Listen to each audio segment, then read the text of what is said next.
திருவல்லிக்கேணி நெடுஞ்சாலையில் star theatre அருகே உள்ள வணிக வளாகத்தில் 3வது மாடியிலிருந்து இளைஞர் ஒருவர் தற்கொலை மிரட்டல் விடுத்தார். குறிப்பாக கீழே செல்லக்கூடிய வாகன ஓட்டிகள் மீது கல்லை தூக்கி எறிந்து அராஜக செயலில் ஈடுபட்டதால் அங்கு போக்குவரத்து நெரிசல் ஏற்பட்டது. திடீரென 3வது மாடியிலிருந்து அந்த நபர் கீழே குதித்ததால் கை மற்றும் காலில் எலும்பு முறிவு ஏற்பட்டது. திருவல்லிக்கேணி போலீசார் அந்த நபரை மீட்டு சிகிச்சைக்காக ஓமந்தூரார் அரசு மருத்துவமனைக்கு அனுப்பி வைத்தனர்.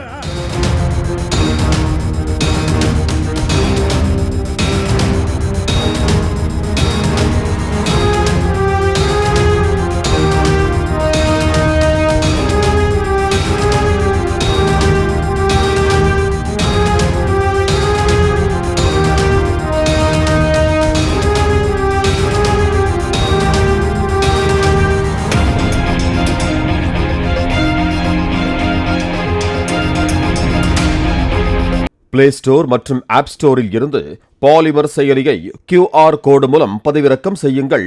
செய்திகளை உடனுக்குடன் பெறுங்கள்.